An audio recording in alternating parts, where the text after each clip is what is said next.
Di sebuah desa kecil yang dikelilingi oleh hutan yang tebal, hiduplah seorang wanita muda bernama Lina. Lina adalah seorang yang cantik dan ramah, namun dia juga memiliki masa lalu yang gelap. Beberapa tahun yang lalu, kecelakaan mengerikan menimpa keluarganya di malam yang gelap dan hujan deras.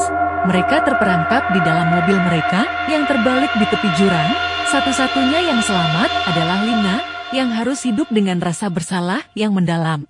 Sejak kecelakaan itu, Lina sering melihat bayangan-bayangan aneh dan mendengar suara-suara aneh di sekitar desa.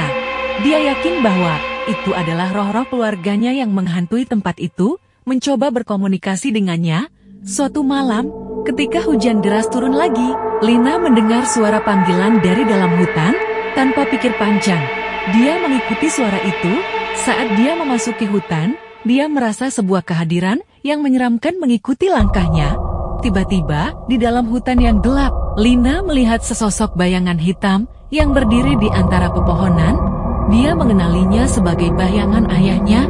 Tanpa sadar, Lina terus berjalan mendekati bayangan itu, tanpa menyadari bahaya yang mengancam. Ketika dia hampir mencapai bayangan itu, dia melihat sesosok lain yang berdiri di belakangnya. Dia mengenali bayangan itu sebagai roh ibunya. Kedua roh itu terlihat sedih dan marah, memancarkan aura yang menakutkan.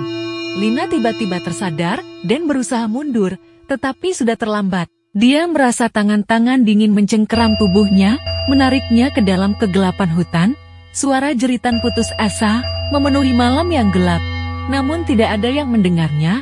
Keesokan harinya, penduduk desa menemukan tubuh Lina tergeletak di pinggiran hutan. Hidupnya telah direnggut oleh kekuatan gelap yang menghantui desa itu. Mereka mencari-cari tanda-tanda keberadaan roh-roh jahat yang berkeliaran di hutan, tetapi tidak ada yang bisa mereka temukan. Sejak saat itu, desa itu menjadi dikenal sebagai tempat yang angker, dan cerita tentang Lina yang tragis menjadi legenda yang terus diceritakan oleh penduduk desa selama bertahun-tahun yang akan datang.